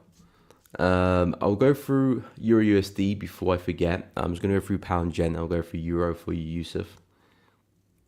Of course, any other requests, let me know. Put it in the chat, and we will go through it.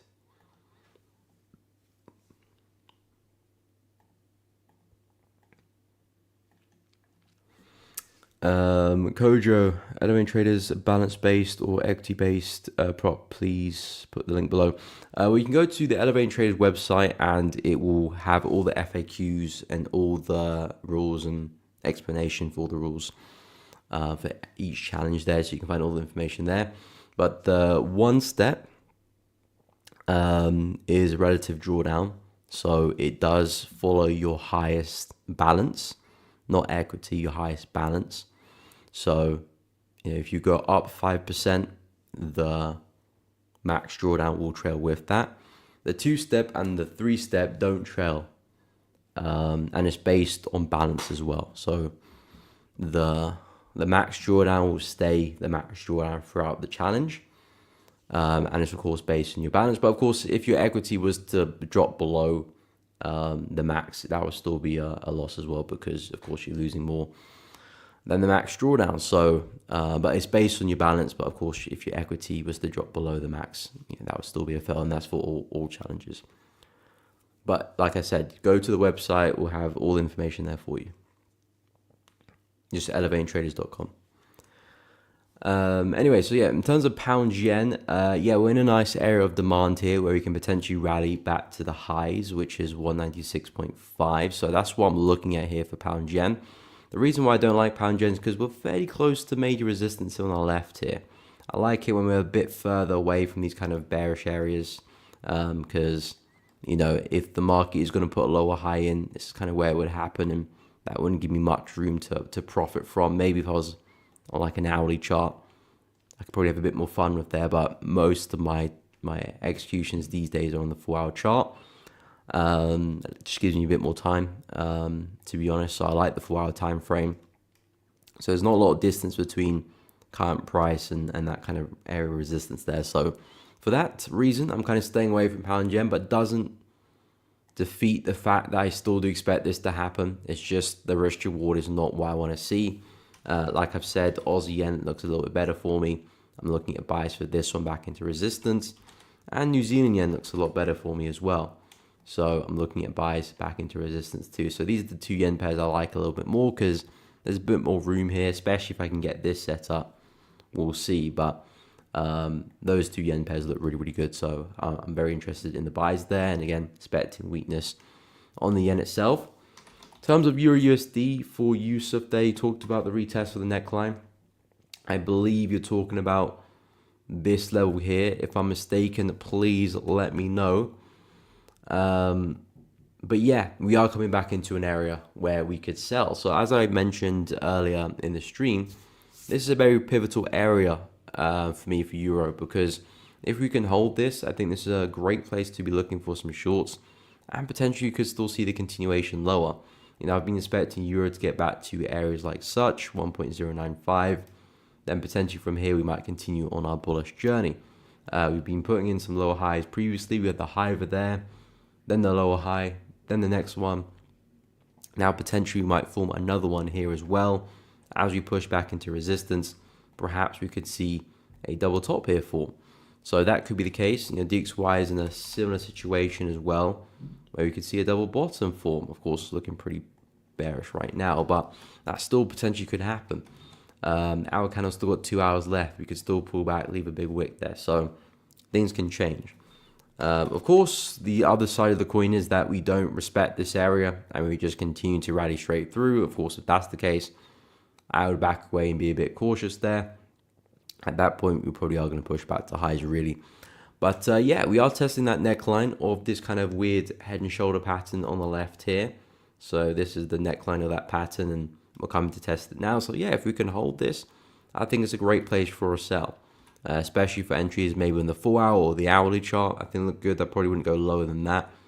But I think we're in a great place for a sell. But again, price action is going to invite us into the trade. If momentum just keeps going and we keep seeing a lot of momentum, well, there's no invitation into the trade.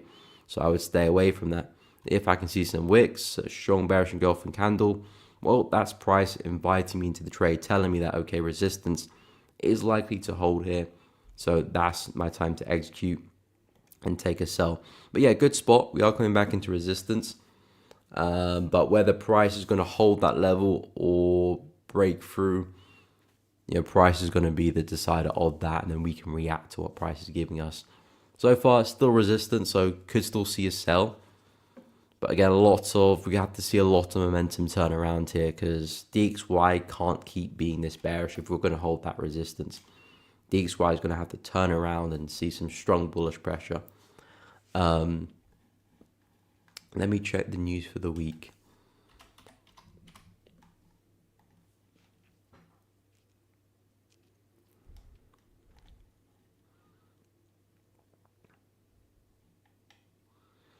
Ooh, okay, so we got Aussie interest rate decision tomorrow. Early hours of the morning. Well, not that early. It's still pretty early. 5:30 in the morning, UK time. So I need to watch out for that. Rates are expected to drop, so probably means some weakness for Aussie, but we'll see. It's not always as straightforward as that. CPI for CAD tomorrow, 1:30 UK time. Anyone trading CAD, probably keep an eye on that. Wednesday, inflation rate for pounds. Inflation is supposed to go up 7 a.m. in the morning. Rest of the day, nothing major. Thursday, early hours, well, midnight actually. Aussie PMI. I'll keep an eye on that. I am looking to trade Aussie this week. I am currently trading Aussie as well. Thursday, a lot of PMI for Euro, PMI for Pound again. Initial jobless claims for the dollar. PMI for dollar as well, 130. So a lot of news on Thursday actually. Thursday's the day to probably keep an eye on. And then Friday, inflation rate for yen and retail sales for CAD. So not such a crazy week this week. There's definitely a few news events to keep an eye on. I think Thursday's the busiest day. Interest rates for Aussie will be interesting as well. But nothing too crazy this week. In terms of the dollar anyway, PMI for dollar could be interesting, but apart from that, not much. But I think, yeah. So yeah, I'll keep an eye on that. But at the moment, USD is looking pretty bearish. So we need something to give us the catalyst for that to turn around if the dollar is going to be bullish, of course. If not, it could be looking at a bearish week, but we'll have to wait and see. I am long-term bearish on the dollar, but I'm just not seeing an opportunity to actually trade that. So for now, just staying cautious. But let me have a look at some of the other USD pairs. So Aussie dollar pushing higher. So again, you can see we're kind of just operating in this channel, but altogether, it's just not clear-cut in terms of a solid trade. Momentum looks very corrective. I don't want to follow this ascending channel. Ascending channels is not something I look to follow. It's something where I would anticipate price to potentially reverse or have a bigger pullback.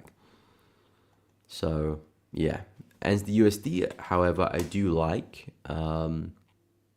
This is a nice kind of weird corrective pullback, if you will. We've got massive resistance just below us, which hopefully could be turned as support.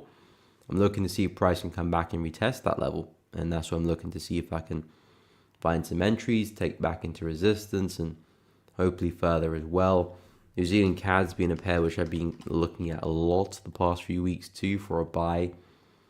I'm just been wondering, have I missed the opportunity? It's been a very sideways move, to be honest, so hasn't really set the market alight. But then the thing with consolidation is that, eventually it's going to break out, and then it's probably going to be a decent move there as well. But in terms of taking a buy, I want price to push back into support, really. That's really what I'm waiting for, because then I'll be able to get a nice entry in a smart location with a probably nice stop loss placement below the low, maximize my risk reward, position myself well, and then take advantage of a push to the upside and maybe a breakout as well. So that's kind of the best place for me to enter. The question is, will we see price revisit that support level?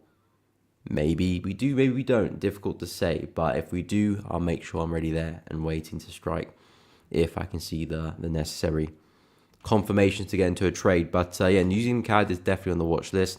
I think I'll probably say the three pairs I like the most this week is Aussie yen buys. So basically looking for another pullback and along there. New Zealand yen buys, pretty much the same idea as Aussie yen, but I'm just going to see which one gives me a better setup. So the same thing there, swing back to resistance, and New Zealand CAD buys. I'll say those are the three I like the most. USD pairs just not playing ball right now. I've been looking for a bit more USD strength for a bigger pullback. So yeah, not really seeing if I'll trade USD this week. JPY, like I said, Aussie, New Zealand yen look good. At the moment, I'm trading pound Aussie, but that's not going too well at the moment. Still seeing a lot of pound strength.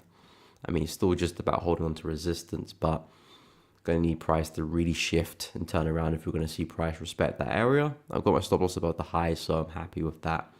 But we're going to see how that resistance holds. CHF pairs, I don't mind Aussie CHF to the upside, to be honest. Maybe a double bottom could entice me into a trade, because I still do think Aussie CHF can make its way back to this consolidation. That's where all the momentum came from. And since we're coming from all-time lows, I do think price is likely to return back into that kind of area. So something like this could definitely tempt me into a trade. But you can see a lot of my trades are stemmed around from buying Aussie or buying entities. So I'm actually kind of expecting strength in those two currencies. So that's kind of the way I'm looking to plan things. But yeah, Aussie CHF buys I like as well. So I'll probably say those are my favorite pairs. I had some USD pairs on this week, but with the momentum we're seeing right now, that skewed things. So we'll see if things change. But at the moment, I quite like those pairs right now. So we'll see how they get on. At the moment, in pound Aussie, but hopefully we can add some more trades this week. But anyway, guys, we have come up to the end of the stream. I do hope each and every one of you has found it useful, enjoyed it, entertaining, informative. If that's the case, please do me a favor and smash the like button. It does really help out. Subscribe to the channel if you haven't done so already. You want to see more of the content. And of course, hit the bell so you don't miss out on any streams or uploads in the future as well. No, I don't use limit orders. Use it for only market execution. I only take my trades live when a candlestick's close. Not that I'm against using limit orders. You can do that. It's just I don't really have any experience with it. I've never really tried to test that idea out.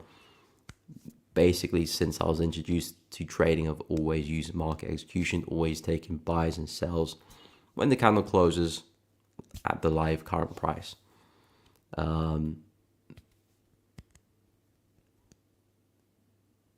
Yeah, if I'm away from the chart, if I'm sleeping, if I'm not there, then so be it, pretty much. Because I need to see rejection. I can't justify rejection. I can't place an order at a level, even if I think price is going to bounce there. I need to see price get there and react with the level, and that's what gives me a good trade. Because not only is price at a healthy support or resistance, but we are showing signs of rejection, and that justifies a trade. If I put a limit there, I don't have that component of rejection. So there is just no trade. Well, yeah, there is no trade. But if I'm not there anyway, then I'm not there to take the trade. You know, there's more than enough opportunities in the market. I don't need to always be there for a trade. Even with me trading on the 4-hour chart, I know you folks a bit more on the 15, which will give you even more opportunities than me. But there's still more than enough opportunities in the market. So if I'm not there, if I'm asleep or away, I'm asleep or away. I wanna see the live price and see how things are looking and make that judgment in real time. Again, that's not to say that limit orders don't work. You can make them work, but just based on how I trade, I only use market execution. But yeah, guys, thank you so much for tuning in. Have a great day. Check out the Discord. It's linked in the description below, also at the top of the chat, so you definitely can't miss out on that. Go check it out. You can find updates there, chat with other traders, share your own ideas. I share some of my ideas there as well and discuss different opportunities. So check it out. Free to join, linked in the description below. But guys, I will be live again tomorrow. As always, I'm live every day this week. Every weekday this week, Monday to Friday. So 10 a.m. to 12 p.m. UK time. If you're free, pop in, come say hi, and have a chat with us. But guys, really appreciate you tuning in. Have a great day, and I'll catch you all in the next one.